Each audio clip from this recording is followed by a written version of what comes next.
Mathematical physics में last class में हमने बात की थी कॉम्पटन प्रभाव के बारे में, है ना।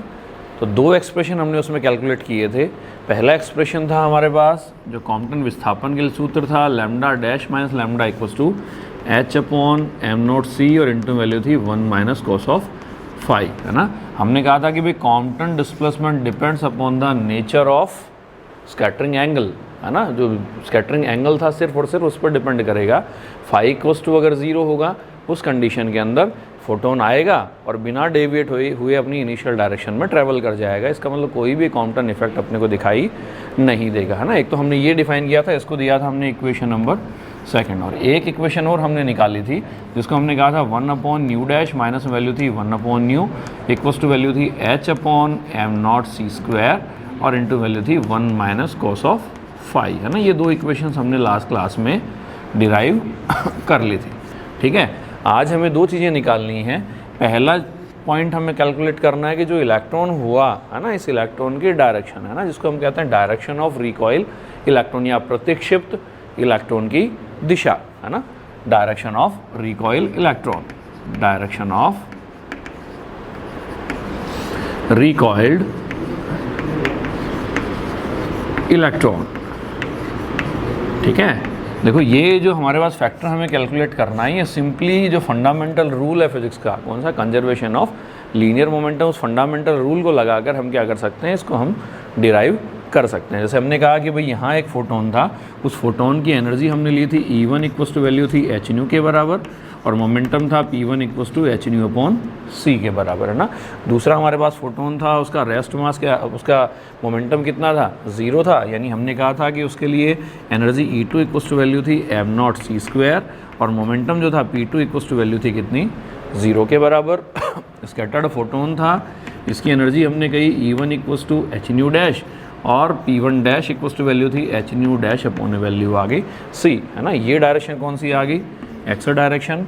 परपेंडिकुलर डायरेक्शन यदि मैं कैलकुलेट करूं, परपेंडिकुलर कंपोनेंट अगर मैं निकालता हूं तो ये डायरेक्शन कौन सी आ गई, वाई डायरेक्शन आ गई, ठीक है। अब अगर इस फोटोन के लिए, इसका मतलब ये डायरेक्शन है स्कैटर्ड फोटोन की, ठीक है। अब स्कैटर्ड फोटोन का यदि मैं इसके मोमेंटम का कंपोनेंट निकालूं एक्स डायरेक्शन में, तो इधर कितना है, फाई है, तो वैल्यू कितनी आ गई, H nu dash upon C, और वैल्यू आ गई कोस ऑफ फाई। इसी तरीके से इस इलेक्ट्रॉन का मोमेंटम का कंपोनेंट अगर एक्स डायरेक्शन में निकालें तो वैल्यू कितनी बनेगी, P2 डैश, और एंगल कितना है, कॉस ऑफ थीटा, ठीक है। इस मोमेंटम का वाई डायरेक्शन में कंपोनेंट कैलकुलेट करूं तो एच न्यू डैश अपॉन सी, H nu dash upon C कोस 90 माइनस फाई, या वैल्यू आ गई H nu dash upon h nu dash, और अपॉन वैल्यू आ गई सी, और वैल्यू आ गई साइन ऑफ फाई। इस मोमेंटम का वाई डायरेक्शन में कंपोनेंट आ गया कितना, P2 डैश आ गया, और वैल्यू आ गई हमारे पास साइन ऑफ थीटा, ठीक है। तो अगर मैं रूल लगा दूं by the law of conservation of linear momentum, अब दो डायरेक्शंस हमारे पास हैं, एक्स डायरेक्शन है और दूसरी कौन सी है, वाई डायरेक्शन। तो कंजर्वेशन ऑफ लीनियर मोमेंटम एक तो अप्लाई कर दें हम कौन से डायरेक्शन में, एक्स डायरेक्शन में, और एक अप्लाई कर दें हम वाई डायरेक्शन में। तो मैं कह दूं कि by the law of conservation of linear momentum in x direction, यानी मैंने कह दिया एक्स दिशा में एक्स दिशा में कौन सा नियम लगाया अपन ने, संवेग संरक्षण नियम से, एक्स दिशा में संवेग संरक्षण नियम से। तो देखो कंपोनेंट कितना है, वैल्यू आ गई एच न्यू अपॉन सी। दूसरा इलेक्ट्रॉन था, उसका हमने कहा स्टेशनरी था, तो मोमेंटम कितना आ गया, 0 आ गया, प्लस में वैल्यू आ गई 0 इक्वल्स टू वैल्यू आ गई एक्स डायरेक्शन में, इसका कंपोनेंट है H nu dash upon C cos phi, H nu dash upon C, और वैल्यू आ गई कोस ऑफ फाई आ गया। दोनों कंपोनेंट सेम डायरेक्शन में है, एक्स डायरेक्शन में, तो क्या हो जाएंगे, जुड़ जाएंगे, और इसका कंपोनेंट कितना आ गया, प्लस में वैल्यू आ गई P2 डैश, और वैल्यू आ गई कोस ऑफ थीटा, ठीक है। अब इसी इक्वेशन को मैं क्या लिख सकता हूँ, देखो वैल्यू आ गई P2 डैश, वैल्यू आ गई cos of theta equals to value आ गई H nu upon C minus H nu dash upon C, और वैल्यू आ गई कोस ऑफ फाई, ठीक है। या P2 dash cos of theta equals to value आ गई एच अपॉन सी, हम कॉमन निकाल लें, न्यू माइनस न्यू डैश, और वैल्यू आ गई cos of phi. Equation number दे दो आप इसको, सेकंड के बाद इक्वेशन नंबर आ गई 3, ठीक है। तो जैसे एक्स डायरेक्शन में हमने संवेग संरक्षण निकाला है, वैसे अब हम कौन सी डायरेक्शन में निकाल दें, वाई डायरेक्शन में निकाल दें। तो component H nu dash upon C कौन सी डायरेक्शन में आ गया, प्लस वाई डायरेक्शन में आ गया। लेकिन p two dash sine theta कौन सी डायरेक्शन में आ गया, माइनस वाई। प्लस वाई और माइनस वाई दोनों कंपोनेंट अपोजिट डायरेक्शन में, तो दोनों क्या करेंगे, एक दूसरे को सबट्रैक्ट करेंगे। बिफोर द रिएक्शन या बिफोर द स्कैटरिंग कोई भी पार्टिकल वाई डायरेक्शन में ट्रैवल नहीं कर रहा, तो इसका मतलब रिजल्टेंट जो मोमेंटम आएगा वाई डायरेक्शन वो कितना आएगा, 0 आएगा। तो मैं कह दूँ इसी तरीके से मैंने कह दिया वाई दिशा में वाई दिशा में कौन सा नियम लगा दिया, संवेग संरक्षण नियम से। वाई दिशा में संवेग संरक्षण नियम से रिएक्शन से पहले का लीनियर मोमेंटम कितना है, 0 आ गया। रिएक्शन के बाद का कितना आ गया, वैल्यू आ गई H nu dash upon C और वैल्यू आ गई sine of phi minus value आ गई पी टू डैश और वैल्यू आ गई साइन ऑफ थीटा। ठीक है, या पी टू डैश और वैल्यू आ गई sine of theta, P two dash sine of theta equals to value आ गई H nu dash upon C और वैल्यू आ गई साइन ऑफ फाई। इसको डिफाइन कर दिया हमने इक्वेशन नंबर 4। ठीक है, अब इसी इक्वेशन को मैं कह दूं दो इक्वेशन हमारे पास आ गई। इन दोनों इक्वेशन से हम क्या निकाल सकते हैं, डायरेक्शन कैलकुलेट कर सकते हैं। कैसे, हम कहते हैं कि भाई इक्वेशन 4 आ गई, इसको डिवाइड कर दें इक्वेशन 3 से, तो कंपोनेंट आ गया हमारे पास tan ऑफ थीटा, यानी direction of recoil electron can be defined by, value आ गई एच अपॉन सी, दोनों में कैंसिल हो जाएगा, वैल्यू आ गई न्यू डैश और वैल्यू आ गई sine of phi upon value आ गई न्यू माइनस न्यू डैश और वैल्यू आ गई कोस ऑफ फाई। या इसी इक्वेशन को अपन ने ऐसा लिख दिया, tan of theta equals to value आ गई sine phi, nu dash common निकाल लूँ, कैंसिल कर दूँ, अपॉन वैल्यू आ गई न्यू अपॉन न्यू डैश और माइनस वैल्यू आ गई कोस ऑफ फाई। ठीक है, हम चाहें तो डेरिवेशन को यहाँ भी छोड़ सकते हैं, और भी हम चाहें तो उसको और भी हम इसको सिंप्लीफाई कर सकते हैं ना। कैसे सिंप्लीफाई करें, हमने कंपोनेंट कैलकुलेट किया था इक्वेशन नंबर 1 में, फैक्टर कितना था, है ना, फ्रॉम इक्वेशन 1, फ्रॉम इक्वेशन 1 से हमने कंपोनेंट निकाला, लिखा था 1 upon nu dash minus 1 upon nu equals to value आ गई H upon M naught C square into 1 minus cos of phi. या न्यू अपॉन न्यू डैश हमें निकालना है, तो क्या करें, इक्वेशन को न्यू से मल्टीप्लाई कर दिया, nu upon nu dash minus 1 equals to H nu upon value आ गई एम नॉट सी स्क्वायर और इंटू वैल्यू आ गई 1 माइनस कोस ऑफ फाई। या यहाँ से वैल्यू कितनी आ गई, nu upon nu dash equals to value आ गई 1 plus h nu upon value आ गई एम नॉट सी स्क्वायर और 1 माइनस वैल्यू आ गई कोस ऑफ फाई।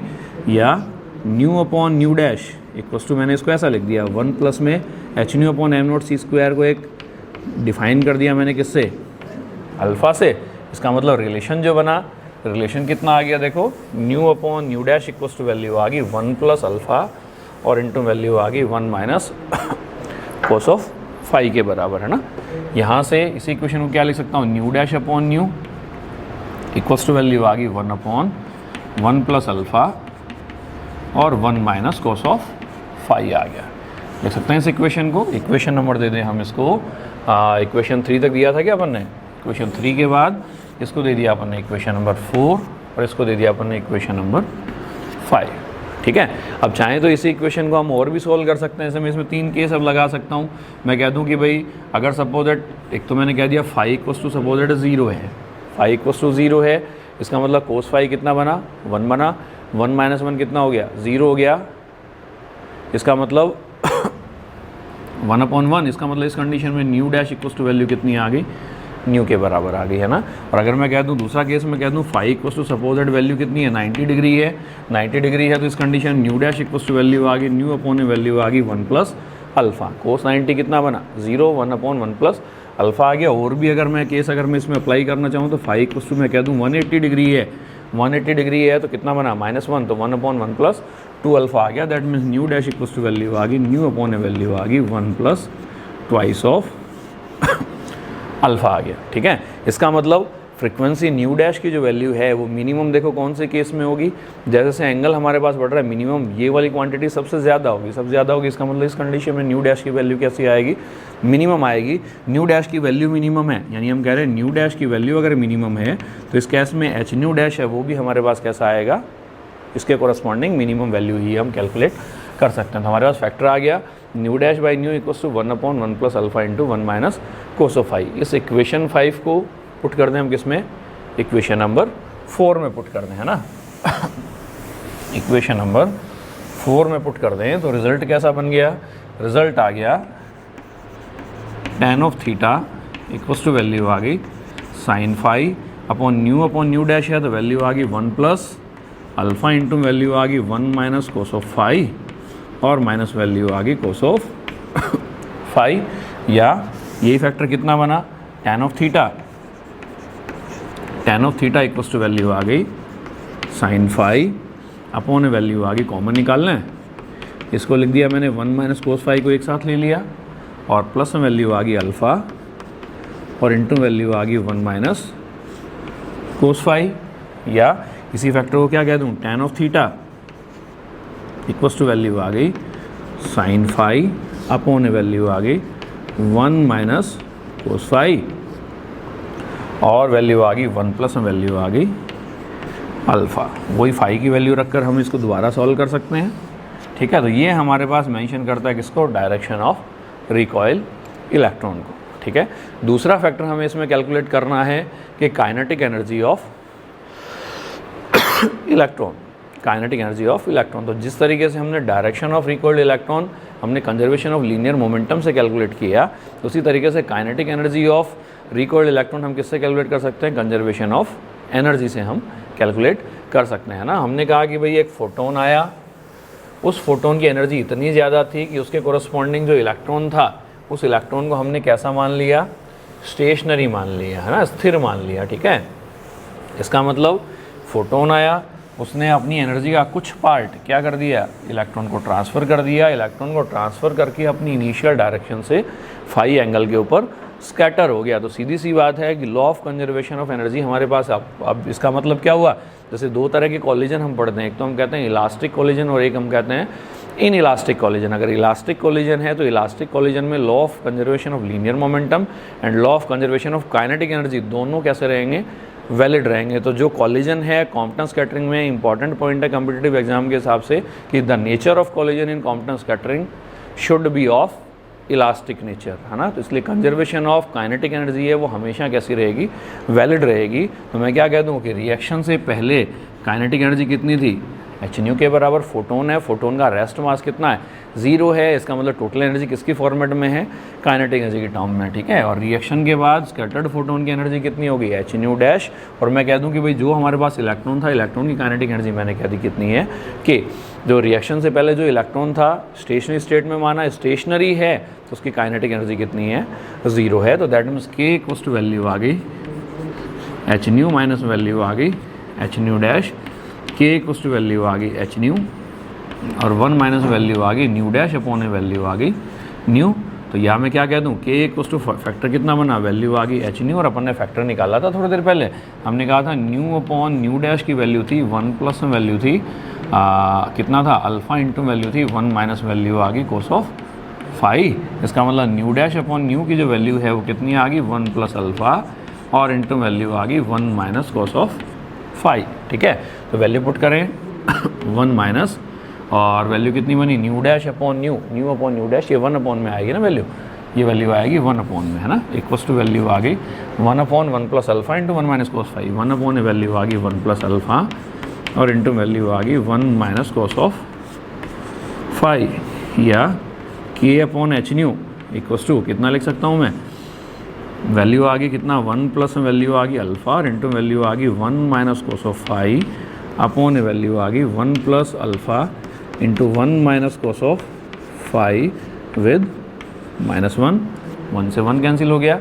इसका मतलब K upon h nu, K upon h nu equals to value आ गई alpha into 1 minus cos of phi और अपॉन वैल्यू आ गई 1 प्लस अल्फ़ा और इंटू वैल्यू आ गई 1 माइनस कोस ऑफ फाई, है ना। तो ये इक्वेशन है अगर मैं काइनेटिक एनर्जी लिखना चाहूँ तो एच न्यू को इधर मल्टीप्लाई कर दूँ, kinetic energy of recoiled electron आ जाएगी। और के अपॉन एच न्यू ये किसको मेंशन कर रहा है कि the ratio of kinetic energy of recoiled electron with the energy of incident photon, ये दोनों का रेशियो हमारे पास डिफाइन कर रहा है। और यहाँ से ये इक्वेशन क्लियरली किस बात को मेंशन कर रहा है, ये चीज़ भी डिपेंड कर रही है किसके ऊपर, स्कैटरिंग एंगल पर। तो Compton scattering the most important thing is scattering angle. सारा का सारा कॉम्पटन स्कैटरिंग है, उसका इंटरप्रिटेशन जो है वो सिर्फ और सिर्फ किसके ऊपर अवेलेबल है हमारे पास, जो स्कैटरिंग एंगल के ऊपर हमारे पास डिपेंड करता है, नेचर ऑफ स्कैटरर पर डिपेंड नहीं करता। तो कॉम्पटन इफेक्ट है, कॉम्पिटिटिव एग्जामिनेशंस के हिसाब से भी काफ़ी इंपॉर्टेंट टॉपिक है और आपके ट्रेडिशनल एग्जाम के हिसाब से भी काफ़ी इंपॉर्टेंट है। तो जल्द मिलते हैं एक नए वीडियो में। बहुत बहुत धन्यवाद। Thank you so much.